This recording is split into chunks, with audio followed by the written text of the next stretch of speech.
ketika seseorang meninggalkan sholat fardu, maka dia wajib mengqadanya secara bersegera jika meninggalkan sholat fardunya itu tanpa uzur. Tapi kalau seandainya meninggalkan sholat fardu karena uzur, maka dia mengqadha sholat fardu tersebut boleh ditunda-tunda dan tidak wajib bersegera. Berarti ada dua hukumnya ya, tergantung sebabnya. Assalamualaikum warahmatullahi wabarakatuh. Bismillah walhamdulillah, wassalatu wassalamu ala rasulillah Muhammad bin Abdillah wa ala alihi wa sahbihi wa mawala. Qala ta'ala, yarfa'illahu alladhina amanu minkum walladhina utul ilma darajat. Wa qala an-nabi sallallahu alaihi wasallam, man salaka tariqan yaltamisu fihi ilman sahhalallahu lahu bihi tariqan ilal jannah. Hadirin jamaah yang dimuliakan Allah, kemarin saya dan sebagian jamaah ziarah Wali Songo dari hari Sabtu, Ahad, Senin, Selasa, Rabu. Jadi Rabu pagi jam 6 sampai ke Tegal Gede. Kemudian sesampainya di rumah saya langsung sarapan dan tidak lama tidur. Bapak tahu saya bangun jam berapa? Saya bangun ketika di Masjid Qomat. Allahu Akbar, asyhadu an la ilaha illallah. Akhirnya saya bangun, dalam hati saya kayaknya enggak sempat sholat zuhur di masjid karena belum makan, belum mandi dan lain sebagainya. Maksudnya makan siang belum. Akhirnya saya turun ke dapur. Di dapur saya melihat jam. Ternyata jam menunjukkan pukul 3:10. Ternyata tadi itu bukan qomat zuhur, tapi qomat asar. Astagfirullahaladzim, dalam hati saya bilang, ternyata saya ketinggalan sholat zuhur. Sudah masuk waktu asar. Ya. Akhirnya karena lapar saya makan dulu. Setelah makan ada tamu, ngobrol dulu. Habis tamunya pergi baru mandi. Setelah mandi baru sholat zuhur, sholat asar 5:30. Zuhur, asar 5:30. Pertanyaannya begini hadirin, apakah yang saya lakukan itu betul atau salah? Saya yakin bapak-bapak nggak berani jawab salah karena ustadz yang ngelakuin. Hadirin jamaah yang dimuliakan Allah, ya. Jadi pertanyaannya, apakah sholat qadha harus disegerakan atau boleh dinanti-nanti? Apakah yang saya lakukan itu boleh? Bangun asar, makan dulu, ngobrol dulu, mandi dulu, baru sholat qadha zuhur. Nah, kira-kira boleh atau tidak? Artinya qadha sholat harus disegerakan atau boleh dinanti-nanti? Bagaimana jawabannya? Nah, jawabannya akan kita baca di dalam kitab fikih Fathul Mu'in. Maka pada kesempatan kali ini kita akan mengkaji kitab Fathul Mu'in yang dikarang oleh Syekh Zainuddin. Namanya Ahmad Zainuddin Al-Malibari. Beliau ini ulama dari India, tepatnya India Selatan. Wafat pada tahun 987 Hijriah. Berarti berapa ratus tahun yang lalu beliau ini? Kurang lebih 400 tahun yang lalu, Pak ya. Walaupun orangnya sudah wafat, tapi namanya masih disebut-sebut, kitabnya masih dipelajari, dan lain sebagainya. Ini menunjukkan bahwasanya umur beliau, usia beliau itu berkah. Ya, bayangkan Pak, orang sudah ratusan tahun lalu meninggal dunia, tapi namanya masih disebut dan kitabnya masih dikaji. Kira-kira kalau kita bagaimana Pak? Kalau kita meninggal, kira-kira nama kita masih disebut-sebut orang nggak? Masih dikenang nggak jasanya sama orang? Itu yang jadi PR buat kita. Makanya Bapak semasa hidup ya, lakukan satu amalan yang pahalanya terus mengalir walaupun kita sudah meninggal dunia. Ulama pahalanya terus mengalir walaupun mereka sudah meninggal dunia. Kenapa? Karena semasih hidup ada karya tulis yang ditinggalkan, ada murid-murid yang diajarkan. Setiap kali muridnya mengajarkan kepada muridnya lagi ilmu-ilmu yang dulu pernah diajarkan oleh ulama, maka setiap itu pula ulama tersebut mendapatkan bagian pahalanya. Itulah yang disebut dengan pahala mengalir. Ya. Nah, ternyata bukan cuma ulama yang bisa melakukan itu, siapapun kita bisa melakukan itu. Baik ulama atau bukan. Baik seorang pedagang, pekerja, orang kaya, orang miskin, pejabat, rakyat biasa, semuanya bisa melakukan hal tersebut. Asal daek nanya, Pak Ustadz, amalan saya yang bisa mengalir terus walau saya sudah meninggal dunia apa? Asal daek nanya, pasti ayah. Ya. Nah, jadi seperti itu. Ini salah satu yang bisa jadi pelajaran buat kita, Pak, tentang Syekh Zainuddin. 400 tahun yang lalu sudah wafat orangnya, tapi namanya masih disebut, ilmunya masih diajarkan kepada orang.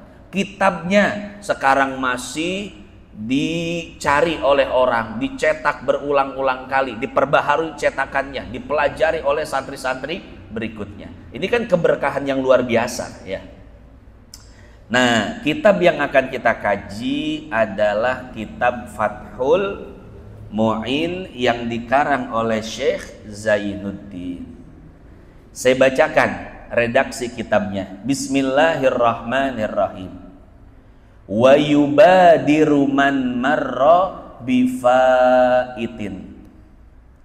Dan bersegera oleh orang yang meninggalkan sholat fardu wujuban, wajib hukumnya. Infata bila udrin, apabila dia meninggalkan sholat tersebut tanpa uzur, tidak karena sakit, bukan karena ketiduran, tidak karena adanya halangan, tapi dia meninggalkan sholat tersebut tanpa uzur, maka wajib baginya untuk mensegerakan qada sholat tersebut. Fayalzamuhul qada'u fauran, maka wajib baginya untuk mengkodok sholat tersebut secara langsung, tidak boleh ditunda-tunda. Hadirin jamaah yang dimuliakan Allah ya. Jadi yang pertama, jika sholatnya ditinggalkan tanpa uzur, maka kodok sholatnya harus disegerakan. Contoh, misalkan ada orang sengaja meninggalkan sholat subuh, sudah bangun sebelum subuh, atau ketika azan sebetulnya dia bangun tapi tidur lagi. Itu kan sengaja, Pak. Sehingga lewat waktu jam 6, jam 7. Maka di jam 6 dan jam 7 dia wajib untuk mensegerakan qada sholat subuh tersebut. Sebelum dia makan, sebelum dia mandi, sebelum dia beraktivitas, maka dia wajib terlebih dahulu mengerjakan qada sholat subuh. Nah, jadi seperti itu. Karena memang sholat fardu yang ditinggalkan secara sengaja tanpa uzur, maka qadanya harus disegerakan. Qala Syekhuna Ahmad bin Hajarin, guru kami berkata, yaitu Syekh Ahmad bin Hajar. Ibnu Hajar ada dua, Pak. Ada Ibnu Hajar al-Asqalani dan ada Ibnu Hajar al-Haytami. Ibnu Hajar al-Asqalani punya murid namanya Syekh Zakaria al-Ansari. Syekh Zakaria al-Ansari punya murid namanya Syekh Ibnu Hajar al-Haytami. Jadi antara Ibnu Hajar al-Asqalani dan Ibnu Hajar al-Haytami masih memiliki kaitan guru dan murid. Nah, yang dimaksud Syekh Zainuddin di dalam Fathul Mu'in adalah Syekh Ibnu Hajar al-Haytami. Jadi Syekh Ibnu Hajar al-Haytami ini gurunya Syekh Zainuddin al-Malibari. Apa kata Syekh Ibnu Hajar?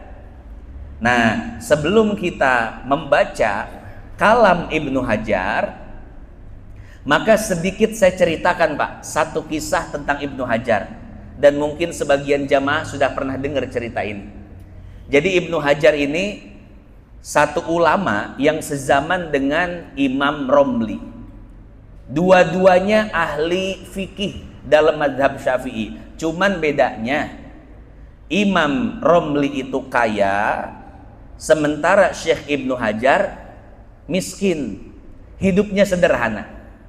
Satu ketika istri Syekh Ibnu Hajar ini ingin mandi air hangat.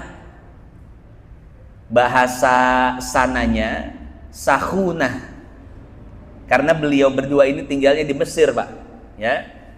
Bahasa Mesirnya itu sahunah. Sauna. Ya, bahasa kitanya sauna. Bukan sauna. Sauna. Sauna tukang uduk ya, apa tukang gemplong. Wow, ya Pak Haji Danto. Tukang gemplong mah Ibu Juju. Eta gemplong Ibu Juju di Pasir Kunci aya, di Puncak aya. Ya. Nah, satu ketika Syekh Ibnu Hajar, istrinya Syekh Ibnu Hajar ingin mandi air hangat, mandi sahuna. Tapi setiap kali dia mendatangi sahuna, maka sahuna itu sudah disewa oleh istrinya Imam Romli. Karena istrinya Imam Romli akan mengadakan satu acara besar. Maka sahuna satu desa disewa semua sama dia. Kemudian istrinya Syekh Ibnu Hajar mengeluh dalam hatinya, enak ya jadi bininya orang kaya. Bebas, satu sahuna, satu kampung sahuna disewa semua sama dia. Saya mau mandi sahuna aja harus ngumpulin duit dulu. Nah, akhirnya istrinya Syekh Ibnu Hajar pulang dan mengutarakan kekesalannya itu, kemarahannya itu kepada Syekh Ibnu Hajar. Wahai suamiku Ibnu Hajar, engkau dan Romli kan sama-sama ulama, tapi mengapa dia kaya engkau miskin? Ini kira-kira Pak, kita sebagai suami dibanding-bandingkan oleh istri kita dengan orang lain marah atau tidak? Wah. Dibanding-bandingin, Pak. Ya. Cek pamajikan teh, lah bapak mah timbang boga Supraek tuh tetangga Pajero, Pak Pajero. Dibanding-bandingin, Pak. Kesel. Sama seperti selayaknya manusia biasa, Syekh Ibnu Hajar tidak senang dibanding-bandingkan seperti itu. Akhirnya Syekh Ibnu Hajar pun marah dan mengatakan pada istrinya, "Hei istriku, ayo ke dapur. Untuk apa? Ayo ikut ke dapur. Akhirnya sesampai dapur, kata Syekh Ibnu Hajar, timba sumur ini. Syekh Ibnu Hajar punya sumur, Pak, sumur air. Kata Syekh Ibnu Hajar, timba sumurnya. Ketika ditimba oleh sang istri, ternyata yang memenuhi ember timbaannya bukan air tapi emas. Kata Syekh Ibnu Hajar, kalau kurang ambil lagi.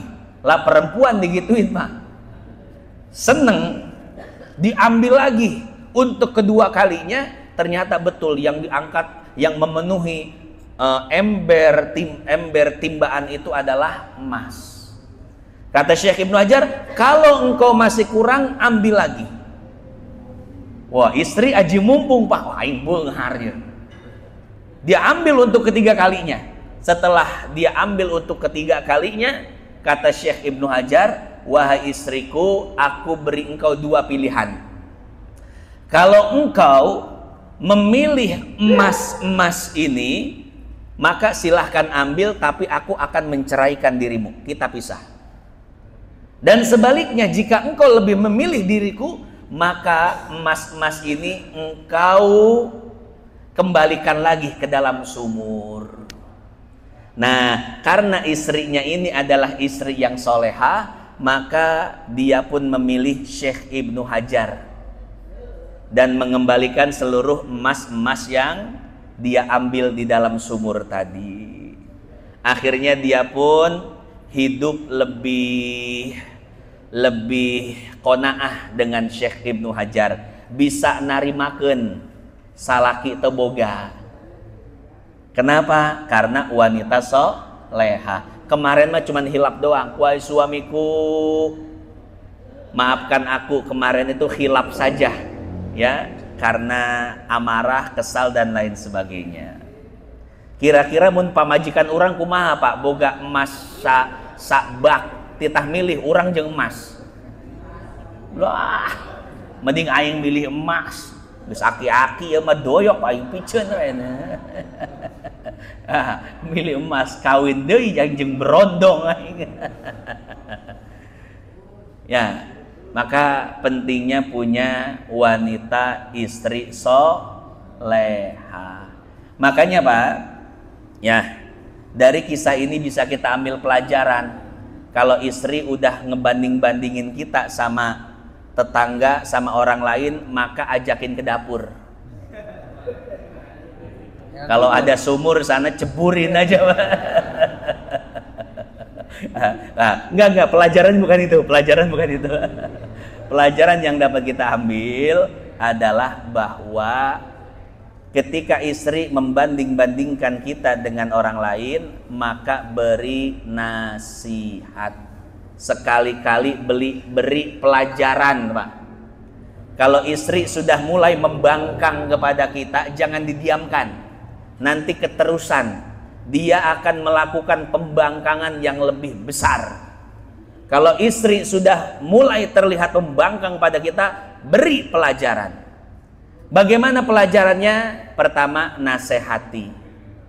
Tidak mempan dinasehati, pukul. Cuman ingat, memukulnya itu dorbatat ta'dib, pukulan yang mendidik. Kita pukul di tempat-tempat yang aman, yang tidak menyakiti, yang tidak menciderai. Itu sebagaimana yang disebutkan oleh Al-Imam Al-Bulqini. Ini kira-kira tempat yang tidak mencederai apa, Pak? Pantat. Paha, pantat gitu ya. Apalagi mukulnya malam Jumat. Beda urusan itu mah, ya.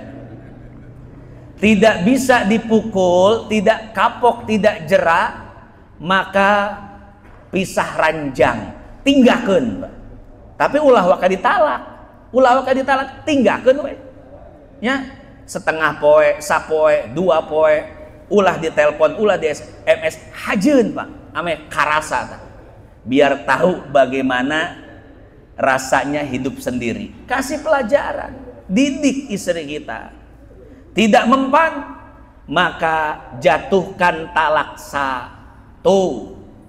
Jangan buru-buru nafsu, talak 3, jangan, santai, Pak.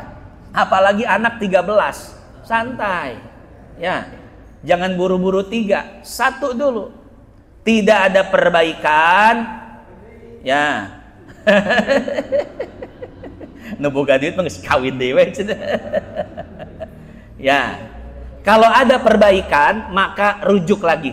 Wa in khiftum shiqaqa bainihima fab'atsu hakaman min ahlihi wa hakaman min ahliha iyurida islahai wafiqillah bainahuma. Introspeksi diri, perbaiki diri, komitmen ingin memperbaiki rumah tangga. Rujuk. Kalau seandainya nanti berulah lagi, kasih pelajaran lagi, talak 2. Nanti kalau ada perbaikan lagi, rujuk. Sambil ingatkan istri, hei istriku, ingat kuota tinggal 1. Kalau sampai aku menjatuhkan talak 3, game over rumah tangga kita. Berakhir, nggak ada kata rujuk. Kita harus benar-benar pisah. Kade, hati-hati. Mun urang cerai gampang, urang malah laki. Nya, kamari ge, aki-aki 74 tahun kawin jeung perawat. Mantep eta Pak. Cuman maharna 3 miliar. Waduh. Laki mah kukumaha ge laku. Tenang Pak, tenang. Ulah sok sedih, ulah sok minder jadi lalaki teh. Kukumaha we ge laku lalaki mah. Coba awewe. Komo deui geus dibekelan anak opat eta. Sanu daek Pak ngurus anak opat. Sanajan geulis, sanajan ngorak mun anak opat, mun ngarak mun anak 7, lalaki mikir deui. Kos Haji Riki mikir deui lah. Ka anu 7 teh. Padahal ngorak gelis ya. Pak Haji 7 cenah. Teu nyarahun jamaah mah teu sareuri teu nyahoun ajieun ulah dibijaan ajieun ulah dibijaan. Mun nyahoun bisi nyorog. Hadirin jamaah yang dimuliakan Allah, kadinya ngaji teh ya. Kita kembali lagi. Kita kembali kepada Syekh Ibnu Hajar Al-Haytami. Hadirin jamaah yang dimuliakan Allah. Apa kata Syekh Ibnu Hajar terkait qada salat fardu? Walladzi dhahara annahu yalzamuhu sarfu jami'i zamanihi lil qada. Beliau mengatakan bahwa ketika seseorang memiliki hutang sholat fardu, maka dia wajib menggunakan seluruh waktunya untuk mengqadha sholat tersebut. Tidak boleh beraktivitas kecuali aktivitas qadha sholat. Tidak boleh melaksanakan sholat sunnah sebelum sholat qadha fardu semua lunas terbayar. Contoh, misalkan kemarin hari Kamis, seseorang meninggalkan sholat 1 hari penuh, zuhur, asar, maghrib, isya, subuh ditinggalkan. Kemudian di hari Jumat dia bertobat karena mungkin baca status WA bapak bikin status WA tentang kajian, tentang nasihat kematian. Akhirnya ini orang buka WA, baca status bapak, ngelihat postingan tentang ceramah kematian, tobat dia, astagfirullah. Kemarin meninggalkan sholat 1 hari penuh, ngelihat status bapak, akhirnya dia tobat. Dia dapat pahala, bapak juga dapat pahala. Makanya Pak, jangan bosen bikin status tentang ceramah. Barangkali ada orang yang baca status bapak dan wasilahnya dia dapat hidayah. Nah ceritanya orang ini dapat hidayah, dia bertobat, menyesal 1 hari kemarin telah meninggalkan sholat 5 waktu. Nah maka di hari itu dia harus menggunakan seluruh waktunya untuk mengqadha sholat tersebut. Gak boleh dulu sholat duha, gak boleh dulu qobliyah ba'diyah, gak boleh witir, gak boleh tahajud. Karena haram melaksanakan sholat sunnah, kata Syekh Ibnu Hajar, sebelum sholat qadha-nya lunas terbayar. Jadi orang tersebut harus menggunakan seluruh waktunya untuk mengqadha sholat fardu yang ditinggalkan, ya. Bahkan bukan cuma haram sholat sunnah, tapi juga haram melakukan aktivitas-aktivitas yang lainnya. Tidak boleh dulu mandi, tidak boleh dulu ngopi, nggak boleh dulu mancing, ngobrol sebelum dia melunasi seluruh hutang sholat fardunya, ya. Nah, jadi seperti itu. Ini pendapat beliau emang tegas, emang keras dalam masalah ini, Pak, ya. Makanya ada yang bertanya pada saya, Pak Ustadz, dulu selama 20 tahun mungkin saya sholat belang betong. Sekarang bagaimana saya ingin mengkodoknya? Pertama, saya bilang selama 20 tahun kemarin dikira-kira. Kalau sholat 20 tahun kemarin dikumpulkan jadinya berapa? Oh, ternyata jadinya cuma 3 tahun. Berarti dia harus mengkodok sholat selama 17 tahun. Bagaimana cara kodoknya? Kodok santai saja, tidak jadi masalah. Seperti yang disebutkan di dalam kitab Al-Bayan, Syarah Al-Majmu', Syarah Al-Muhadzab. Al-Muhadzab ditulis oleh Al-Imam Abu Ishaq Asy-Syirazi, disyarahkan oleh 2 ulama yang saya ketahui. Pertama oleh Imam Nawawi dengan judul Al-Majmu', Syarah Muhadzab. Yang kedua Al-Imam Al-Imrani dengan judul Al-Bayan. Di dalam Al-Bayan beliau mengatakan kodok sholat fardu baik sengaja tidak sengaja tidak usah disegerakan. Maka ini jadi keringanan untuk orang yang di masa lalu memiliki banyak hutang sholat. Maka kodok sholatnya bisa pelan-pelan, ya, sedikit-sedikit nyicil.